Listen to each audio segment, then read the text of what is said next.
entonces les comparto pantalla. Entonces, para aquellos que todavía no están familiarizados con qué es R y RStudio, porque les pedí dos cosas, lo más fácil que pueden hacer es buscar en algún buscador, buscar Art Project, que es el nombre como más formal de R, y cuando estén en su página principal, van a ver que a mano izquierda hay un menú, y en este menú van a poder ver la palabra Download y abajo CRAN. Este CRAN es la abreviación de los servidores, espejos que existen a nivel global. Inclusive en México hay varios servidores, ¿no? Yo normalmente utilizo el primerito, que es el de la nube, y este los va a redireccionar a esta parte. Entonces, lo primero que van a ver aquí es básicamente las indicaciones o los ejecutables que necesitan ustedes dependiendo del sistema operativo que estén manejando. Si ustedes manejan Linux, ahí vienen las indicaciones. Si ustedes manejan Mac, también aquí están los ejecutables. Y finalmente, para la gran mayoría que utiliza Windows, aquí estaría el ejecutable. Voy a seguir por esta ruta. Entonces, una vez que le picamos acá en R para Windows, vienen varias cosas, pero a su mano derecha van a ver esto que dice Install R for the first time. Esta es el enlace que les va a mandar a donde está el archivo que ustedes pueden descargar. Es este archivito. Y entonces, ¿qué va a pasar? En esta página va a estar la versión de R más reciente. Yo ya no lo voy a descargar porque ya lo tengo. Por otro lado, es necesario también bajar el ejecutable de RStudio. Entonces buscamos nuevamente en algún navegador RStudio, nos vamos a su página principal y RStudio realmente es una interfaz gráfica de R, no es el que hace la chamba. Pero ahora, y con el paso de los años, la comunidad y los desarrolladores dentro de RStudio permiten que las capacidades de R sean muchísimo más allá. Inclusive ellos tienen su producto con soporte técnico, de tal manera que ustedes hasta pueden pagar una licencia. Y si no, pues utilizamos la versión gratuita. Entonces, por aquí está el botoncito para descargar.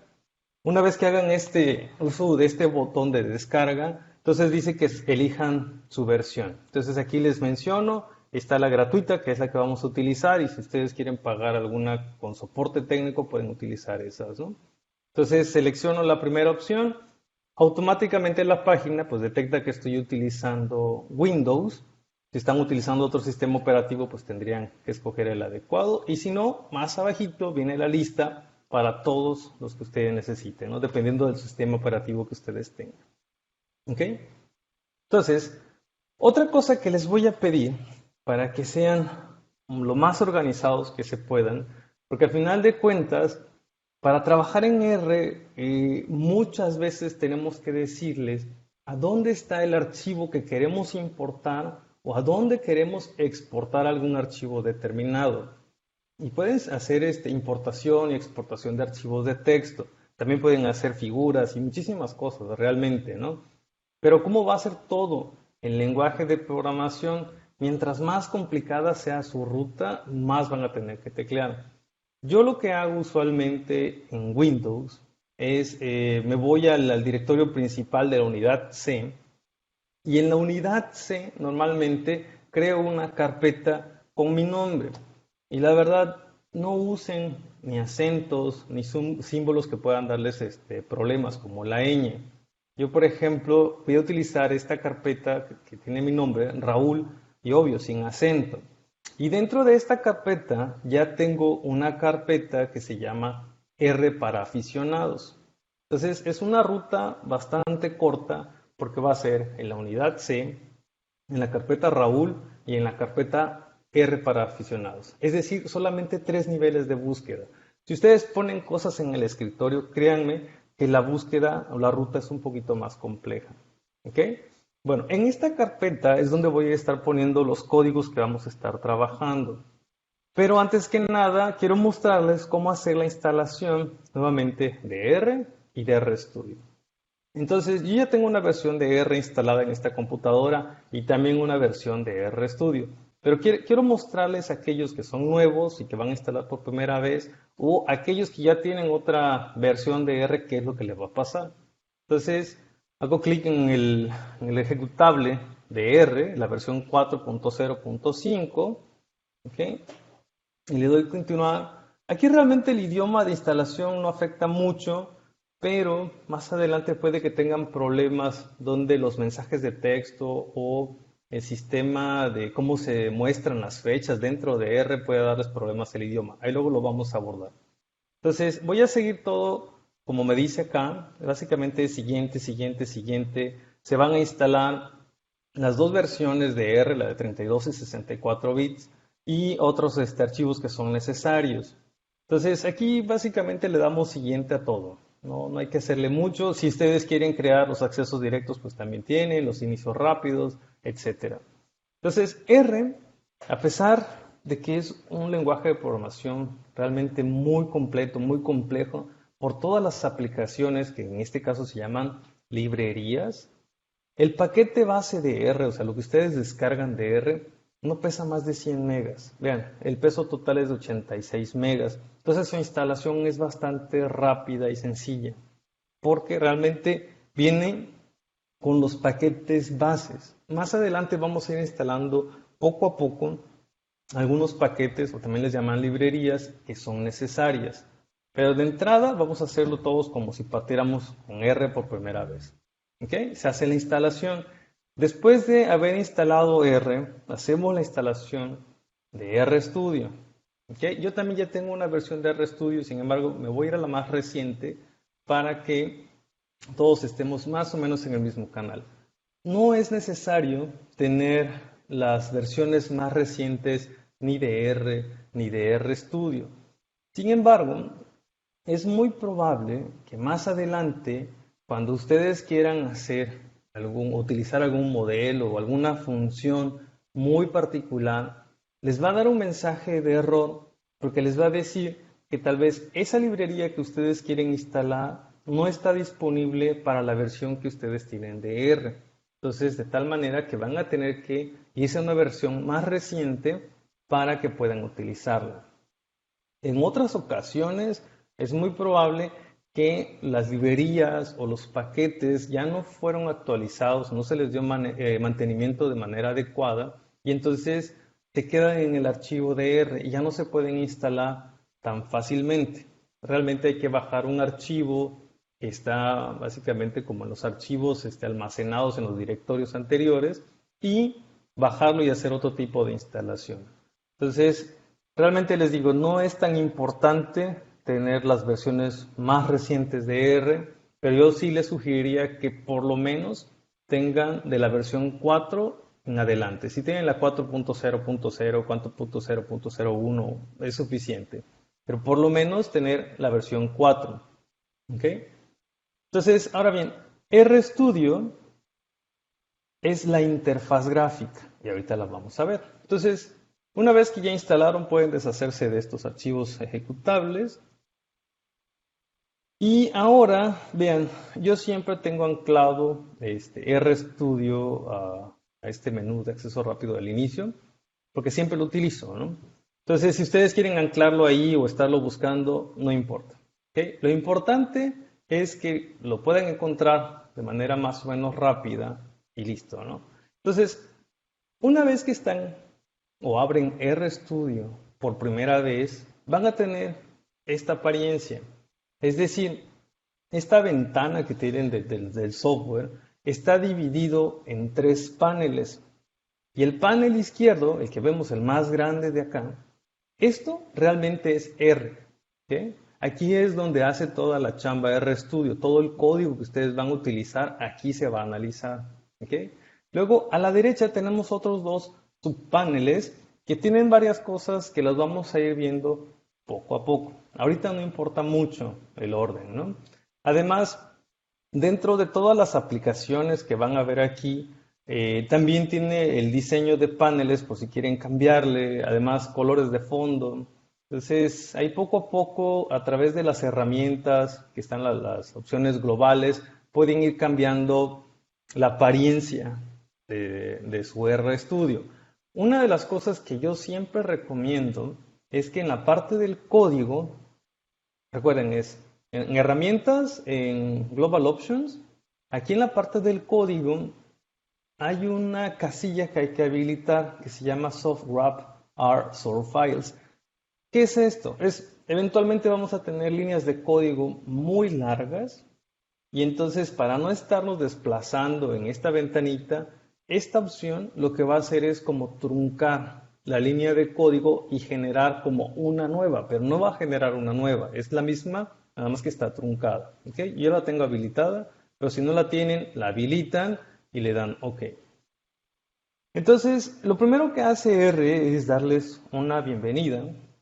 Y en este caso les está mostrando pues, que están usando la versión 4.0.5. Esta es la fecha de lanzamiento de esta versión y el nombre de esta versión. ¿Okay? Y además les dice que están utilizando, en mi caso, una versión de 64 bits. Y luego viene la leyenda que es libre y sin garantía, ¿no? Entonces, si ustedes quieren ver la licencia, pueden hacer uso de estos códigos. Y hay un poquito más de mensaje de bienvenida que ahorita no lo vamos a utilizar. Pero bueno, entonces, para aquellos usuarios nuevos, noten que algo que es muy, muy importante en R, cuando estemos en la consola, es precisamente ver este símbolo que está por acá. Este símbolo de mayor que en R se conoce como el prompt.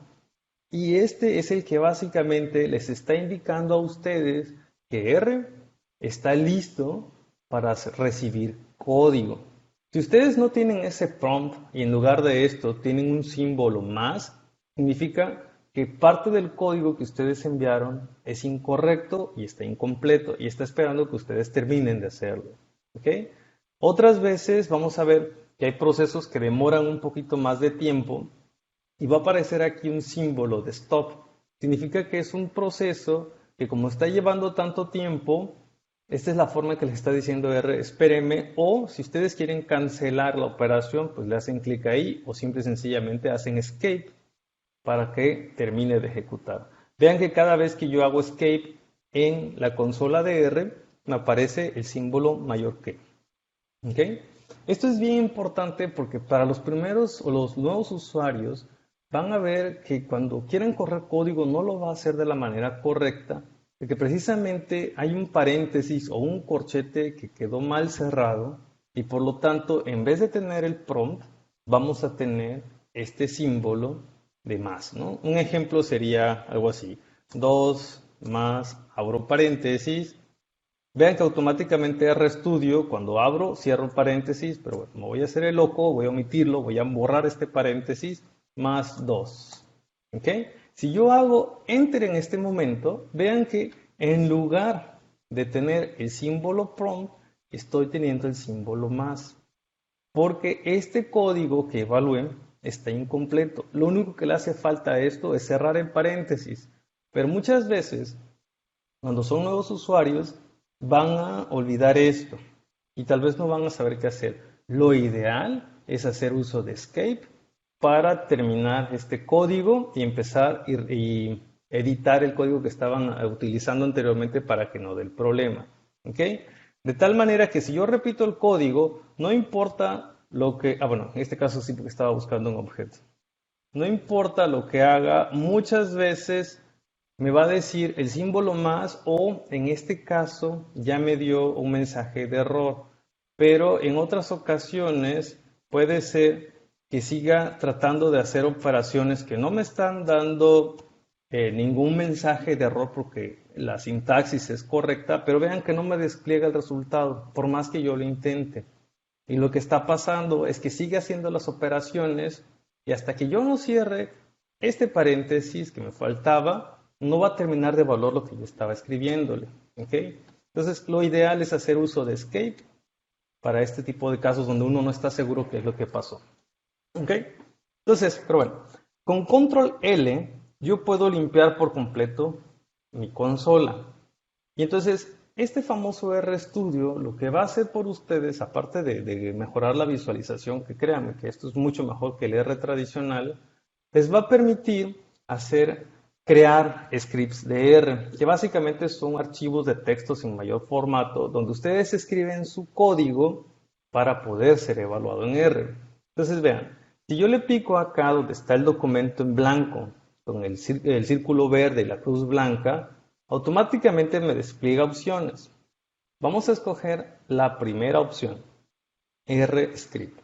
Entonces, este RScript va a ser un documento de texto sin formato alguno, ¿ok? Después cuando lo grabemos va a quedar con una extensión .r, pero básicamente es como el blog de notas puede abrirlo, porque no tiene nada de especial, ¿ok? Van a ser caracteres que van a ser guardados tal cual, pero R los va a entender, ¿ok? Bueno, entonces les decía, en R de verdad se pueden hacer tantas cosas que lo ideal para mí en este momento, ya después de algunos años de experiencia, es para nuevos usuarios, es que empecemos a trabajar con los datos que hay aquí en R para irnos familiarizando. ¿Ok?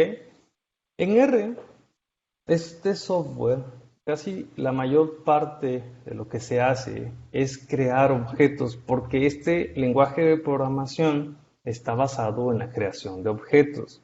Y como lenguaje de programación van a requerir de dos cosas, dos habilidades. Primero, aprender vocabulario, que va a ser el equivalente a aprenderse todos los nombres de funciones.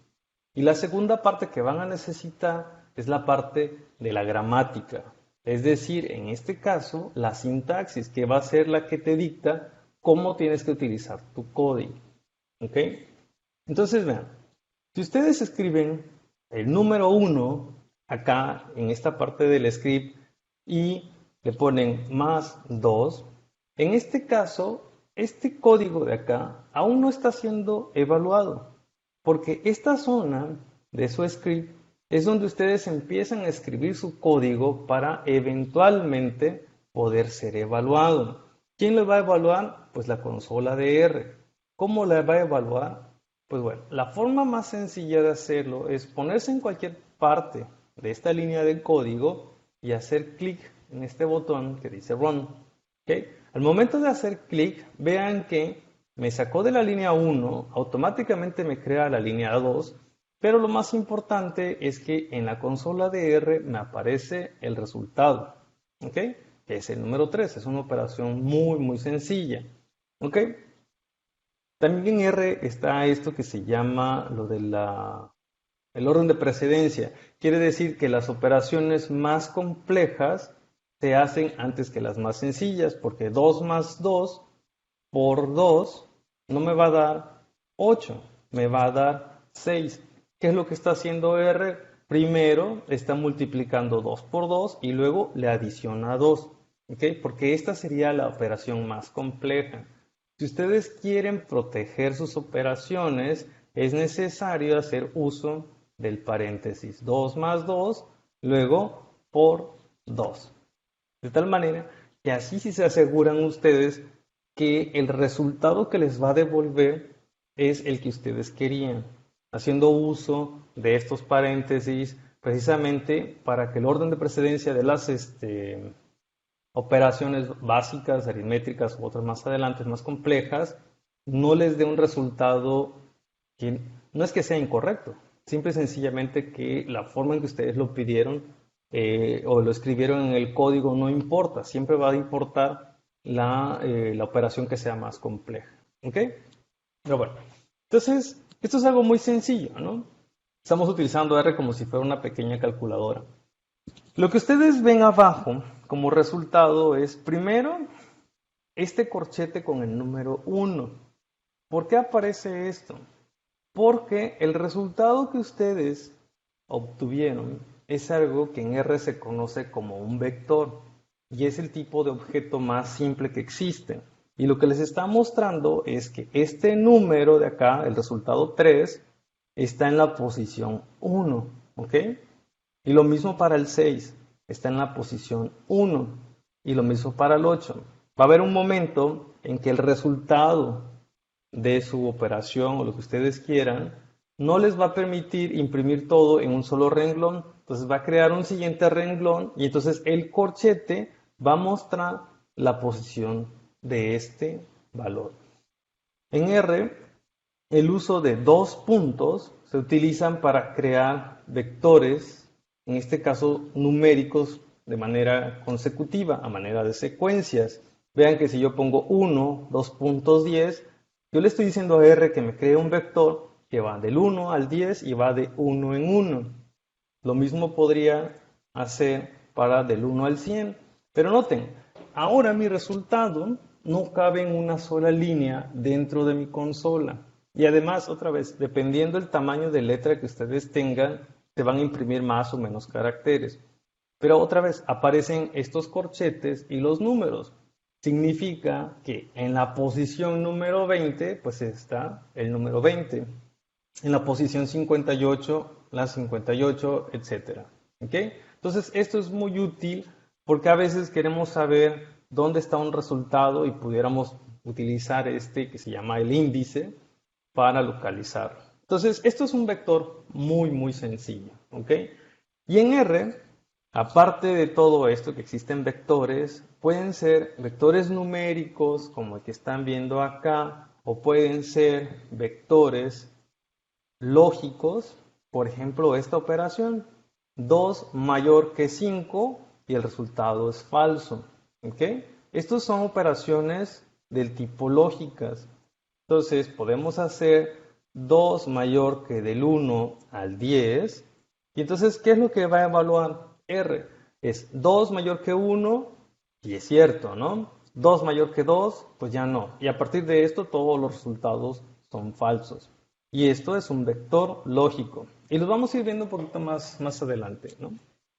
También hay otro tipo de vectores que son los caracteres. Y para ilustrarles el uso de vectores tipo carácter, voy a hacer uso de este nombre en R, que es una constante, se llama letters, que básicamente contiene el alfabeto en inglés. ¿Ok? Entonces, vean que yo casi no utilizo el botón de Run. Siempre hago Control Enter para ejecutar una línea de código. Entonces, vean, en el resultado de letters va a aparecer la letra A, B, C, etc. Y vean que siempre va a estar rodeado de unos corchetes. ¿Okay? Esta es la forma en que R les está diciendo esto es un carácter. ¿Okay? Y así como estas constantes, como letters, hay muchas en R, ¿no? Y entonces encontrarlas o adivinarlas, pues es imposible, ¿no? Entonces por eso lo que yo les decía, en R lo primero que necesitan hacer es irse armando de un pequeño vocabulario para que puedan hacer uso de las funciones, para empezar, porque son las que van a querer utilizar desde un principio, o más adelante quizás quieren hacer uso de este tipo de constantes, ¿no? Entonces, la única forma de hacerlo es pues tener esta necesidad de hacer uso de alguna función muy específica para encontrarla a través de un blog o en un libro y ya después poderla aplicar, ¿no? Entonces, vean, ¿cómo los estoy llevando? Es, en principio, operaciones muy sencillas, que son operaciones que se hacen en una calculadora, y lo que es importante notar es que lo que estamos haciendo o obteniendo como resultado es un vector del tipo numérico. Después vamos a obtener un vector del tipo lógico. Después tenemos un vector del tipo caracteres. También pueden crear matrices y hay una función en R para esto y es matrix. Entonces, esta matriz la pueden crear con un vector numérico, pero noten el resultado. Siempre van a obtener este tipo de resultados si utilizan un vector, ya sea numérico o de letras o de caracteres, y el resultado les está mostrando que solamente tienen una columna y en este caso 10 renglones. Entonces, ¿por qué?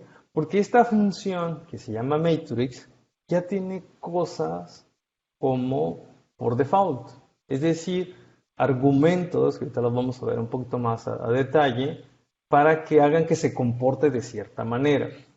Ahora bien, ¿cómo voy a saber cómo utilizar o qué puedo hacer con una función dada? Entonces, escribimos el símbolo de admiración que cierra y escribimos el nombre de la función que nos interesa, y esa es la forma de cómo acceder a la ayuda dentro de R. Y de verdad, la ayuda en R al principio no es una ayuda. Es muy complejo entender porque otra vez, todo está dentro del lenguaje de programación R. Y como lenguaje es un proceso bastante extenso, un poco tedioso también, el entender cuál es la estructura más simple para hacerse una idea de cómo usarlo. De hecho, la tasa de aprendizaje o la curva de aprendizaje de este lenguaje de programación hace que muchos usuarios se desanimen. Y entonces aquellos que ya conocen un poquito de R, ya pasaron por estos dolores de cabeza o inclusive después de meses de usarlo todavía siguen experimentando estos dolores. En fin, entonces a lo que iba es, como un inicio, es ver el uso de la ayuda, ¿no? Entonces lo primero que va a decir es, bueno, ok, esta función matrix es parte del paquete base, ¿no? Y básicamente lo van a crear, lo que van a hacer es crear matrices con esta función o convertir cosas como vectores, como otras cosas que vamos a ver más adelante que se llaman data frame, como matrices, o preguntarle si esto es una matriz o no. Y a veces suena medio ilógico, pero créanme, muchas funciones requieren que las cosas que tú vas a utilizar de entrada tengan una estructura dada, ya sea un vector, un data frame o una matriz. Y esto es evaluado dentro, y si no se cumple este requisito, no te deja usar la función, te va a dar un mensaje de error.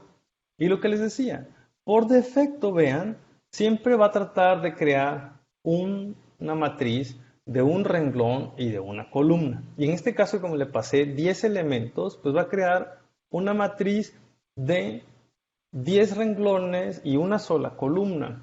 ¿Ok?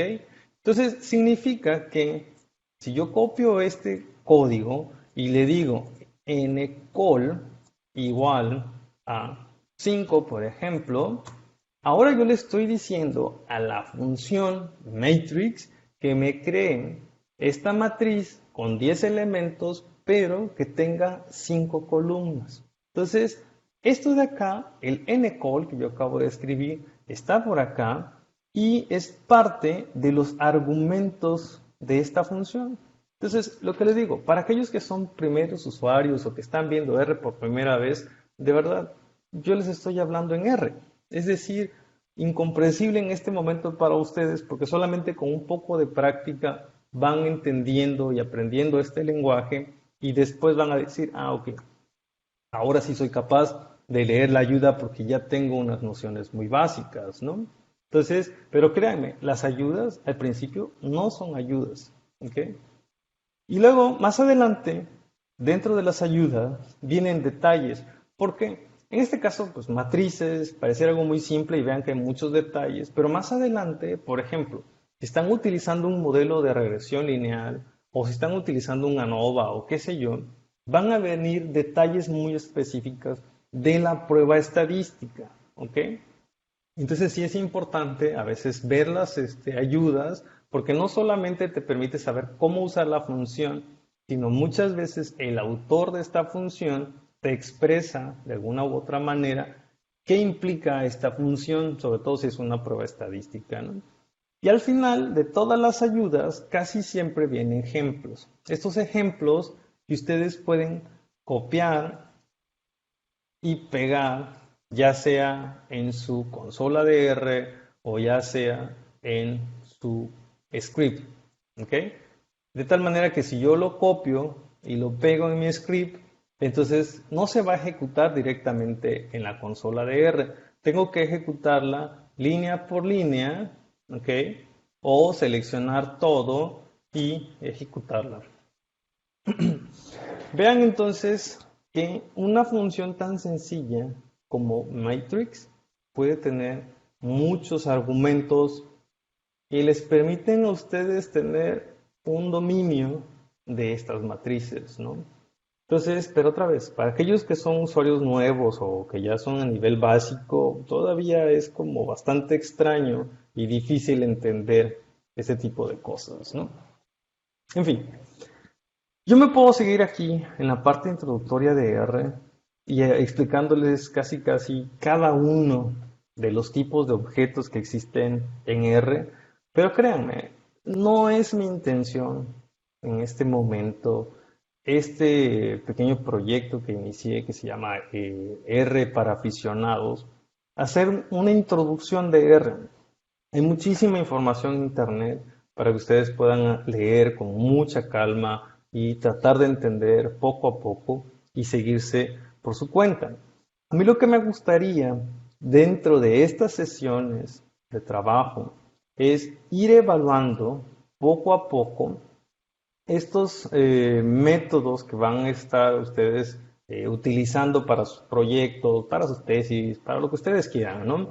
Y entonces, ¿cómo hacer uso de alguna prueba estadística muy específica o cómo hacer uso de R para crear una figura muy específica? ¿Ok? Entonces, si más adelante, dependiendo cómo vayamos avanzando con estas sesiones, ahora sí tienen dudas muy específicas de por qué R se comporta así con este tipo de objeto, un vector, una matriz, un data frame, con mucho gusto puedo resolver ese tipo de preguntas, ¿no? Entonces, hasta aquí, esta sería una muy breve introducción de vectores, de matrices y de los principios básicos de cómo buscar ayudas dentro de R. ¿Ok? Entonces, vayamos ahora a un poquito más de aplicación. ¿Ok? Entonces, para poder hacer aplicaciones un poquito más detalladas, de hecho, en el mismo formulario que ustedes amablemente me hicieron favor de llenar, yo casi que los estaba orientando hacia qué temas más o menos ustedes tienen más interés de aprender. Si la parte de estadística, la parte gráfica o la parte de análisis espaciales. Entonces, por lo pronto, y en esta primera sesión, lo que voy a hacer es tratar de ilustrarles básicamente ejemplos en los tres sectores, ¿ok? Entonces, dentro de este código que tengo acá, vean que este script automáticamente me apareció con el nombre de Untitled 1 y ahorita está en rojo y tiene un asterisco.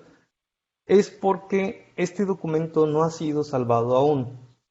Entonces, lo que hay que hacer como paso inicial es guardar este documento.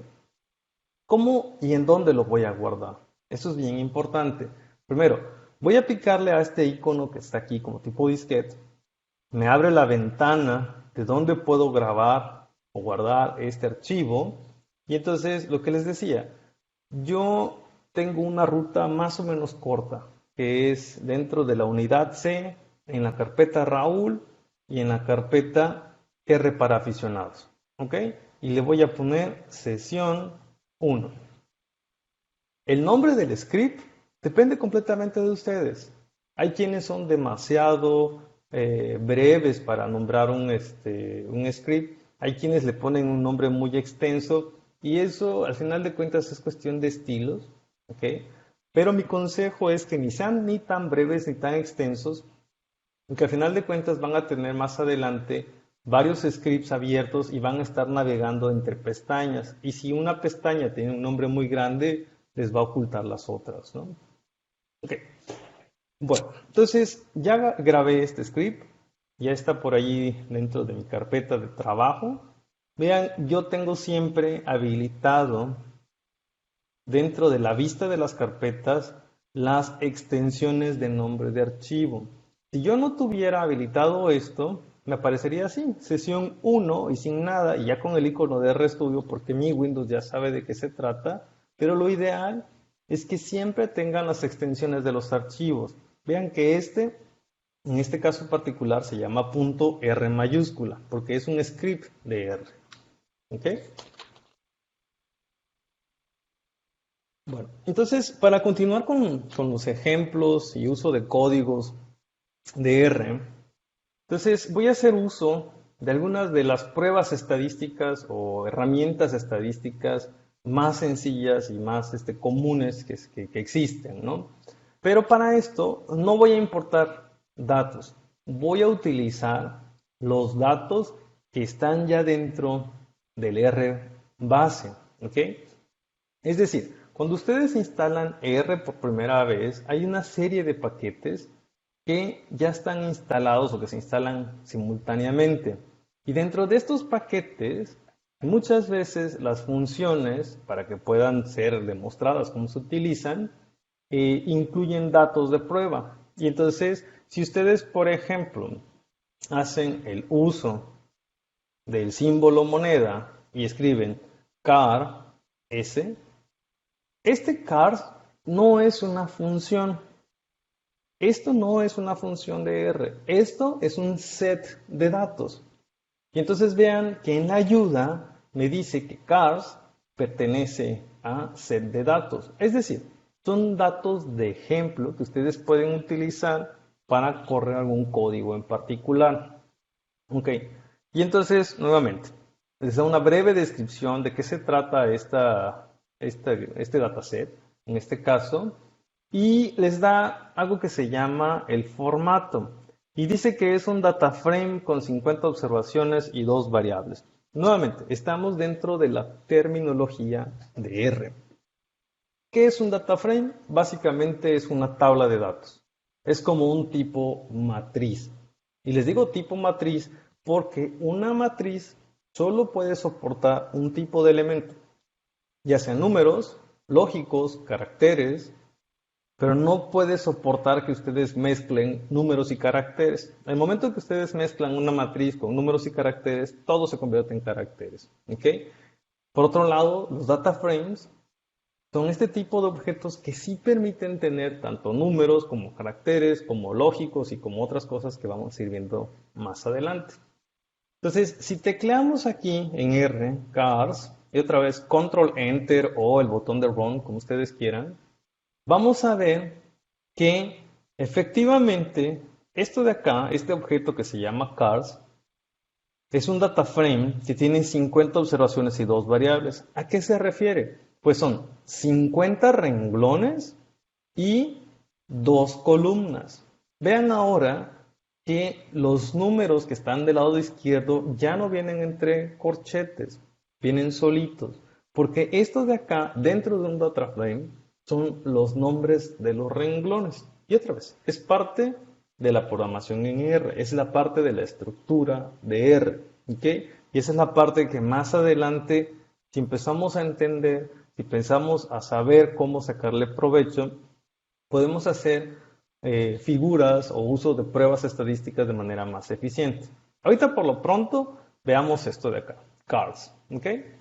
Entonces, ¿cómo se hace uso de las funciones en R? Pues es bien sencillo. Por ejemplo, la función plot es una función genérica. ¿Y a qué me refiero con genérica?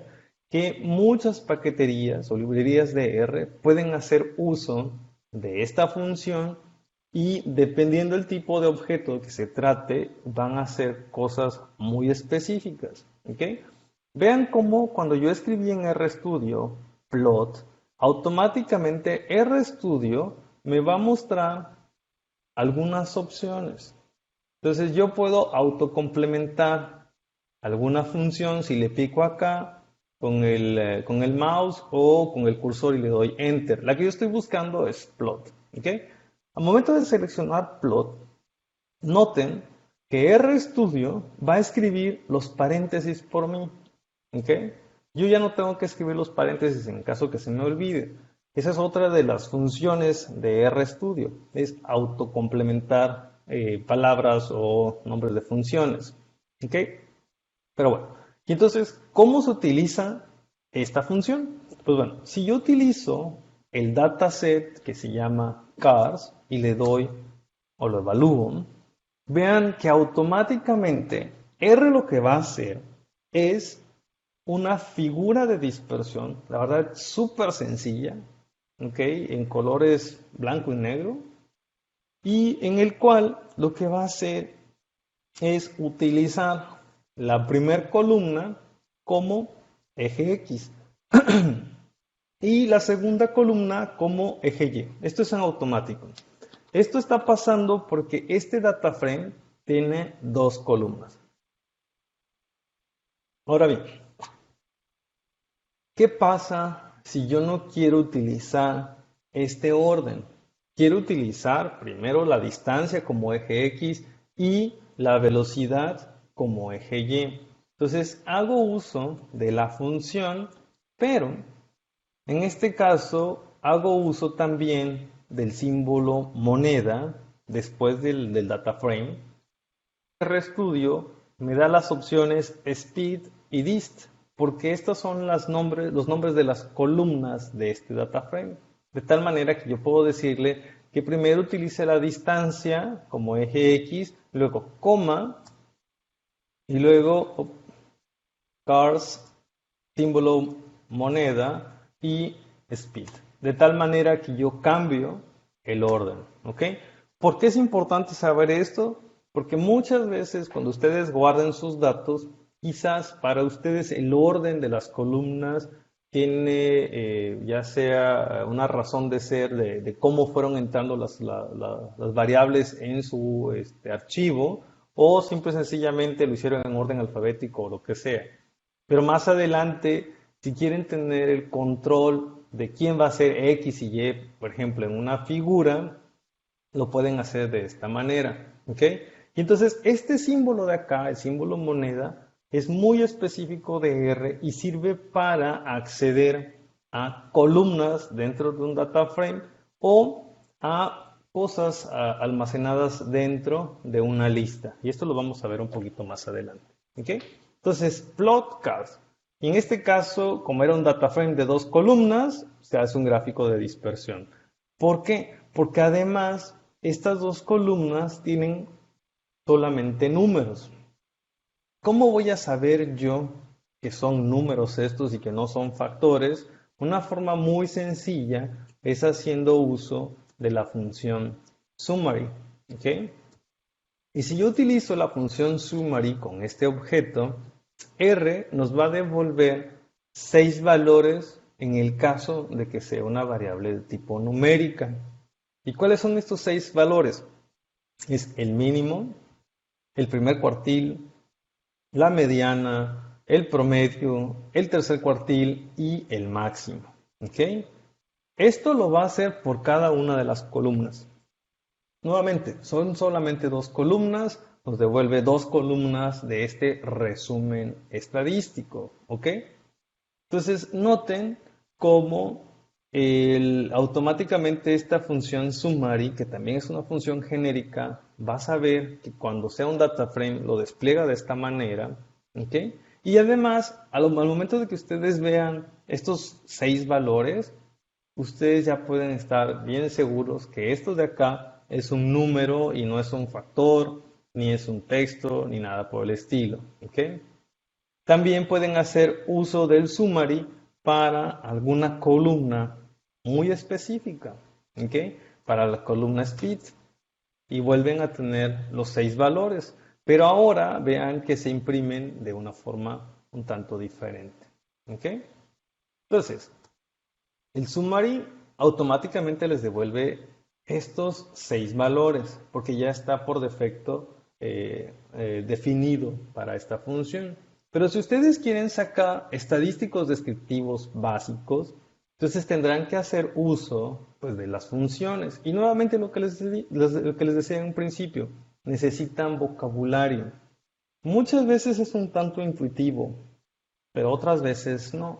Por ejemplo, min para obtener el mínimo de esto, ¿ok?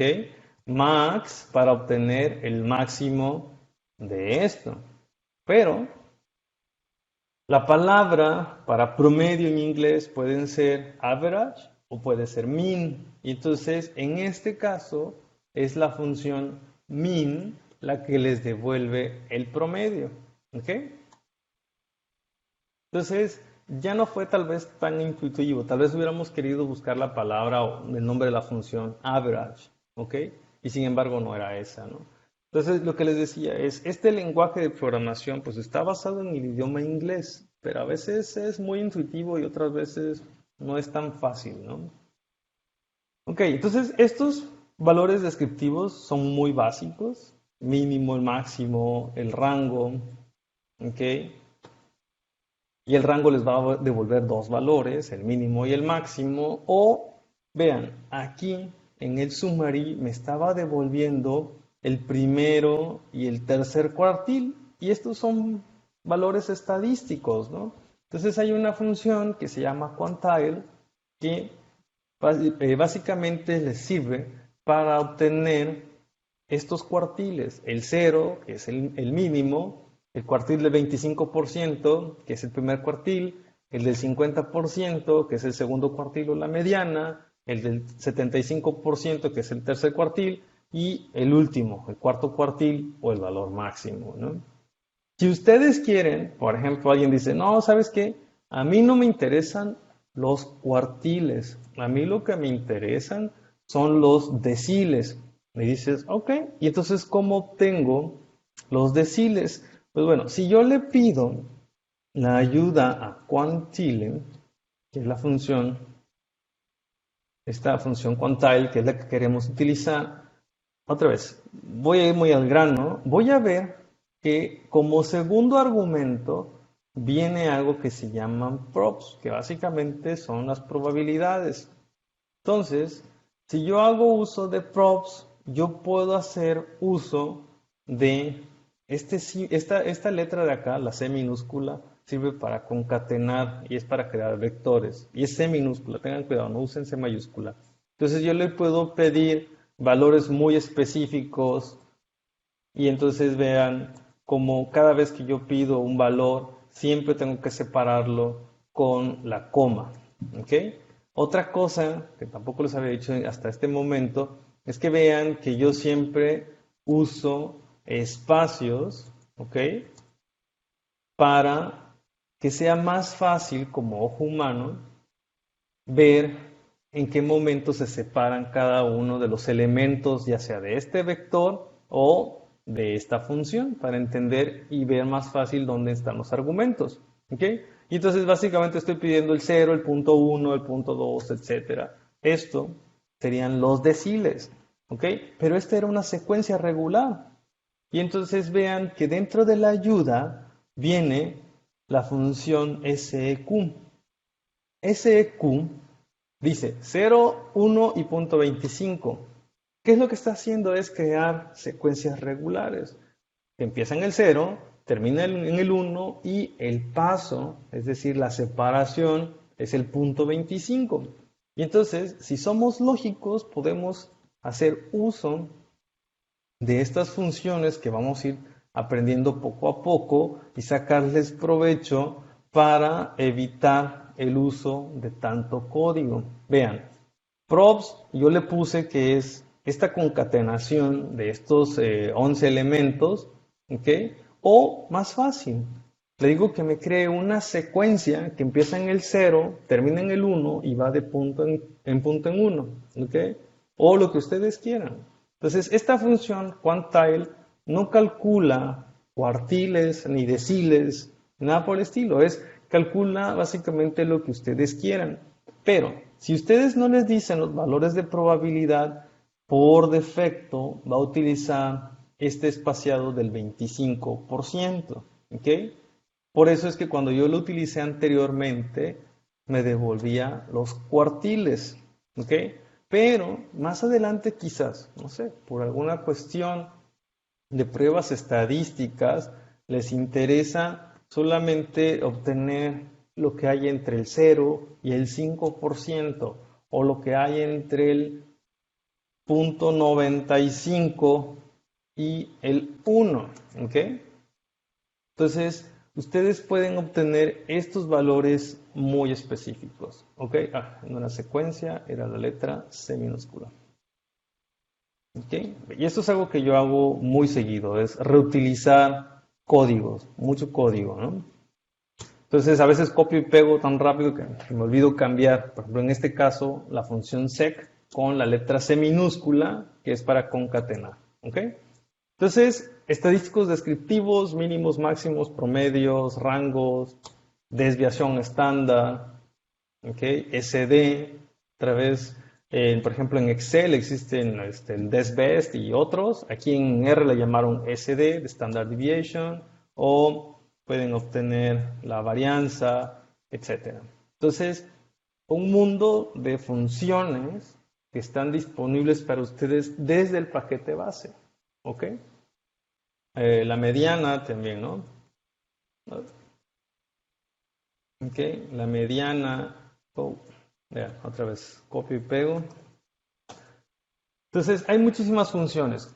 ¿Cómo van a aprenderlas? Con práctica. No queda de otra. ¿Ok?